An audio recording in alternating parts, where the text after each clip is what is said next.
Voilà, gloire au Seigneur. Donc je vous salue à tous dans le puissant nom de notre Seigneur Jésus-Christ. Amen. Voilà, donc j'ai un petit enseignement à vous partager au sujet du retour du Seigneur.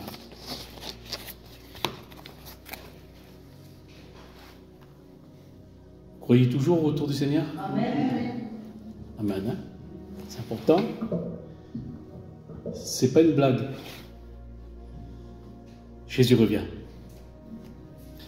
Jésus revient. Le diable veut nous faire croire le contraire.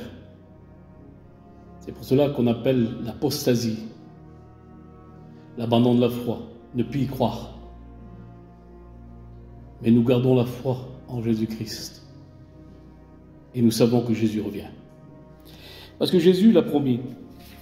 Il a dit, je reviendrai vous chercher. Le diable, c'est le père du mensonge. Tout ce qui sort de la bouche du diable, c'est un mensonge.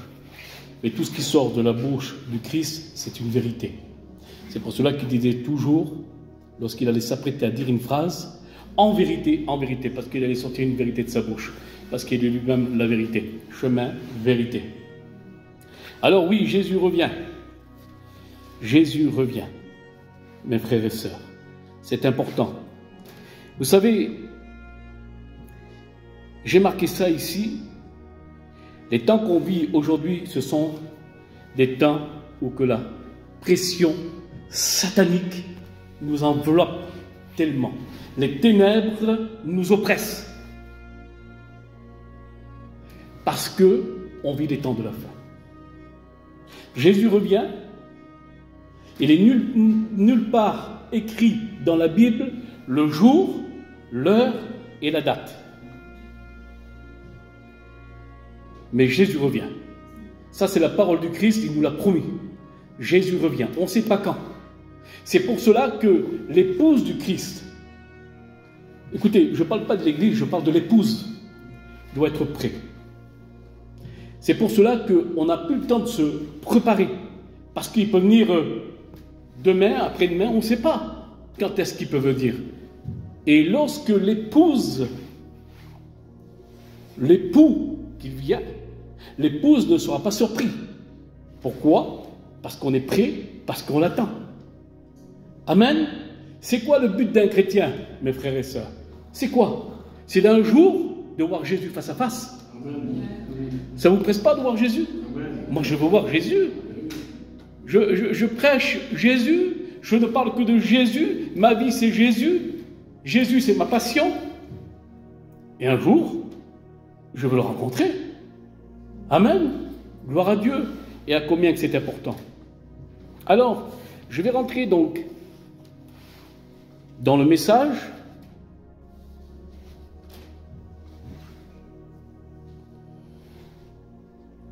Je vais rentrer dans le message.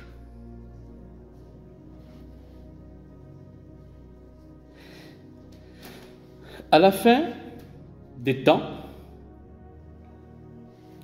il faut savoir une chose, que la chrétienté, les chrétiens seront divisés en deux groupes.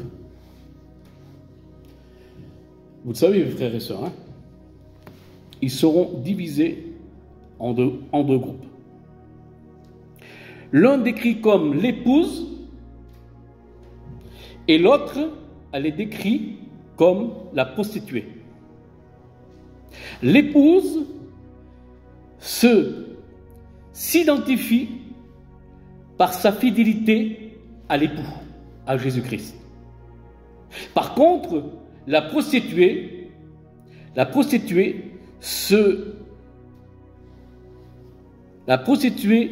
se reconnaît par son infidélité à Jésus-Christ.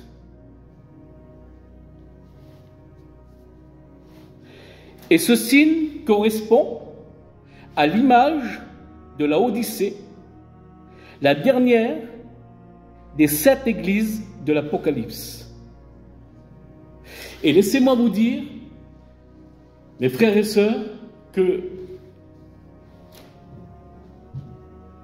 la 7e église de l'Apocalypse, qui est la Odyssée, à savoir que Jésus nous décrit cette Église, et cette Église avait commis un grand péché. Un péché terrible. Et vous savez, c'est quoi ce péché? C'est la tiédeur des chrétiens. Parce que Jésus dira que le tiède, il le vomira de sa bouche.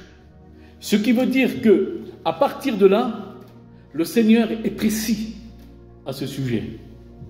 Alors, lorsqu'on parle de deux groupes, de deux églises, donc l'épouse du Seigneur, qui dira la Bible que dans les derniers temps, que le Seigneur mettra à sa droite les brebis, l'épouse, les brebis du Seigneur, et à sa gauche, les boucs. Et le Seigneur dira aux brebis à sa droite, « Venez, les bénis de mon Père, emparez-vous du royaume de Dieu. » Mais la Bible dit clairement que les boucs seront jetés dans les temps de feu. Et il y aura donc deux églises partagées, l'épouse du Christ et l'église de la prostituée. Parce que laissez-moi vous dire une chose qui est très importante, que peut-être que vous ne savez pas ou vous le savez. Un chrétien, ce qu'on appelle l'épouse du Seigneur, lorsqu'il se mélange avec le monde, et lorsqu'il a l'amour du monde, laissez-moi vous dire qu'à partir de là, il commet une adultère spirituelle envers l'époux. Ça s'appelle une adultère spirituelle. Lorsqu'un chrétien, il marche dans des fausses doctrines, comme il dira dans 1 Timothée chapitre 4, verset 1, « Je crains que dans les derniers temps, que vous s'attacherez à des esprits séducteurs, à des doctrines de démons. » À savoir que les fausses doctrines, ça fait partie de l'apostasie, ça fait partie de ces temps que nous vivons aujourd'hui. Et pratiquer des fausses doctrines, participer à des fausses doctrines, c'est salir totalement notre vêtement. Car vous savez que nous avons un vêtement qui est blanc comme neige. Vous le savez, c'est le vêtement du salut. Donc il faut garder sans tache. Donc l'église de Dieu, la véritable église, l'épouse, doit se garder pure. À savoir que Jésus, notre Seigneur, il est pur. Comprenez? Donc il veut une épouse pure. Et c'est pour cela qu'il faut garder cette pureté par laquelle nous avons été purifiés, lavés par son sang à la croix de Golgotha. Donc ce qui veut dire que, en deux mots, celui qui feront la volonté du Seigneur, les élus, qui persévéreront, les élus, parce que laissez-moi vous dire qu'un élu de Dieu, laissez-moi vous dire que l'épouse de Jésus-Christ, ce qui est très important à savoir, c'est qu'elle a un discernement. L'Église, qu'on appelle la prostituée, n'a pas de discernement. Elle est aveuglée. C'est ce qu'il dira Jésus à l'église de Laodicée. Parce que l'église de Laodicée, que Jésus dira à l'église de Laodicée, il dira « Tu dis que tu es bien, tu dis que tu as tout, tu dis qu'il ne te manque rien. » Mais Jésus dira « Tu es nu, tu as rien. » Donc, ce qui veut dire que cette église-là, c'est une église sans discernement, c'est une église aveuglée. Et je crois que dans les temps qu'on vit aujourd'hui, ce qu'il nous faut, c'est la vision spirituelle, mes frères et sœurs. La vision spirituelle. Et l'important, c'est persévérer dans ces temps de la fin. Parce que nous aimons Jésus. Et lorsque nous aimons Jésus, on garde sa parole, on garde la vérité. Parce qu'un véritable chrétien ne se mélange pas avec l'erreur. Il a un discernement. Pourquoi? Parce qu'il connaît Jésus. S'il connaît Jésus, il connaît la vérité. Et s'il connaît la vérité, il connaît la Bible. Amen. Et tout est là. Et tout est là. Alors l'important, c'est là, mes frères et sœurs. Et vous savez, les temps qu'on vit aujourd'hui, il faut se garder pur. Se garder pur pour ce grand voyage. Vous savez, il parlait des 10 vierges dans la parabole du Seigneur. Les 5 sages, qu'ils ont assez suffisamment d'huile dans leurs lampes pour ce grand voyage à la rencontre de l'époux. Gloire au Seigneur. Et n'oubliez jamais une chose, ne jamais perdre son premier amour. Comme il est dit à l'église de l'Apocalypse, une des églises de l'Apocalypse qui est Éphèse, l'église d'Éphèse. Qui dira le Seigneur? Ce que j'ai contre toi, c'est que tu as perdu ton premier amour. Non, tu as abandonné ton premier amour. Tu ne l'as pas perdu, tu l'as abandonné. Abandonner, c'est mettre de côté et partir. C'est un abandon. Abandonner ton premier amour. C'est quoi le premier amour? C'est quoi? Je dirais l'huile. L'huile dans la lampe. Avoir de l'huile de réserve. C'est quoi? C'est la relation avec le Christ. La relation avec le Christ. La relation avec l'époux. Parce que son épouse doit être bavarde avec son époux. On doit dialoguer avec lui continuellement. Et ça, c'est le premier amour. Mais beaucoup ont perdu la prière fervente avec le Seigneur. Et lorsqu'on perd cette prière, lorsqu'on perd cette relation avec le Seigneur, nous tombons dans la tiédeur. Et je crois que ce n'est pas le moment de tomber dans la tiédeur, Seigneur. Alors persévérons dans ces temps de la fin et faisons la volonté du Seigneur, parce que ça vaut le coup. Je peux vous dire, ça vaut le coup de persévérer. Là maintenant, je vais vous parler du retour du Seigneur. Et je vais vous enseigner au sujet du retour du Seigneur. Alors on est prêt, mes frères et sœurs. On ne se prépare pas, on est prêt, on l'attend, notre Seigneur. Hein? Pour quelle raison Christ devait quitter ses disciples? Pour quelle raison? Que Christ devait quitter ses disciples. Il était bien avec eux. Hein? En présence de ses disciples, le Seigneur Jésus-Christ. Il y a une raison pourquoi il est monté. Eh bien, la raison est pour aller leur préparer une place. Amen. Gloire à Dieu. Hein? Et lorsqu'il est allé pour leur préparer une place, bien cette place sera préparée aussi pour nous. Amen. Alors je lis le passage. Jean 14, 2. Jean 14, 2.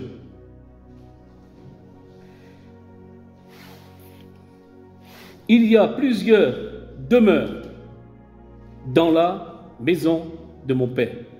Et si cela n'était pas, je vous l'aurais dit, je vais vous préparer une place. Alors il dira le Seigneur, si cela n'était pas, je vous l'aurais dit. Est-ce que vous croyez que le Seigneur va nous mentir? Non. Jésus ne ment point, il est la vérité. Il n'est pas un homme pour mentir, il est Dieu. Jésus revient, il a été nous préparer une place. À combien qu'il est important, Seigneur Jésus-Christ? Il a été nous préparer une place. Alors on est prêt, alors on l'attend. Quelle promesse Christ donna-t-il à ses disciples en les quittant? Alors, la réponse est, je reviendrai et je vous prendrai avec moi. Gloire à Dieu. Alors, Jean 14, 3. Notez les versets, c'est important. Jean 14, 3. Alors il dira ceci. Et lorsque je m'en serai allé, et que je vous aura préparé une place, je reviendrai et je vous prendrai avec moi, afin que là où je suis, vous y soyez aussi. Et je dis Amen, et je dis gloire à Dieu. Amen. Alléluia. Donc le Seigneur nous a préparé une place, il va revenir nous chercher. Jésus revient. Jésus revient, et puis en réalité, le Seigneur, il me tarde. Oui, il me tarde. Parce qu'il me tarde de voir mon roi face à face. Et la Bible dit, seuls les cœurs purs verront Jésus face à face. Mais celui qui a le Saint-Esprit, son cœur est pur. Amen. Gloire à Dieu. Alors, maintenant, je vais dire,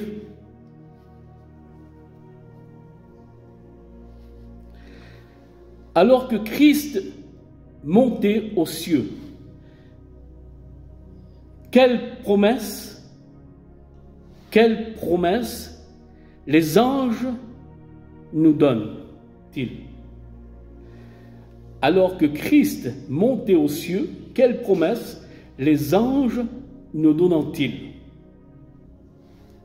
Alors la réponse est, ce Jésus qui s'est élevé au ciel, au milieu de vous, reviendra de la même manière. que vous l'avez vu monter. Ce qui veut dire quoi? Ça veut dire qu'un chrétien, c'est un citoyen du ciel.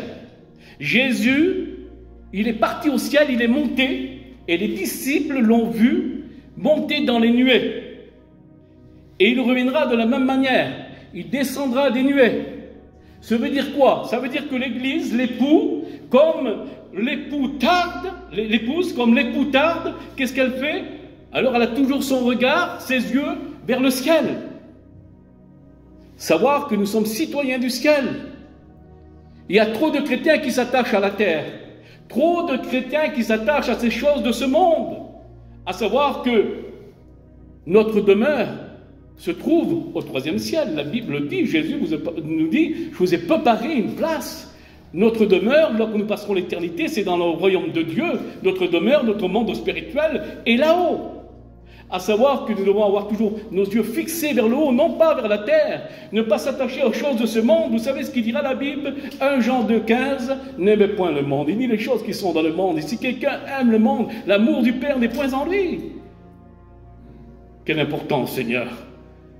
N'aimez point le monde. L'amour du monde. L'amour du monde. Vous savez c'est quoi? C'est un péché. C'est une adultère spirituelle. Nous sommes l'épouse de Jésus. Alors nous, on ne se mélange pas avec le monde. On ne s'attache pas à ce monde. Un chrétien authentique, l'épouse de Jésus-Christ, n'a pas de lien dans ce monde. Il n'a pas de lien. Il est libéré de ce monde totalement. Il est né de nouveau. Et l'épouse de Jésus attend l'époux et son regard est vers le ciel, car il descendra de la même manière qu'il est monté. Gloire à Dieu, trop de chrétiens ont les yeux fixés sur la terre. Il faut se détacher, mes frères et sœurs, de cette terre. Non, c'est la vérité, Seigneur. Détachons-nous de cette terre. Il y a trop de choses dans ce monde qui essayent de nous récupérer. Et vous voyez ce que je veux dire? Un chrétien n'a pas de passion. Sa seule passion, c'est Jésus. Amen. Et lorsque je parle d'un chrétien, je parle de l'épouse. Bien entendu. Parce que seule l'épouse partira à la rencontre de l'époux. Amen.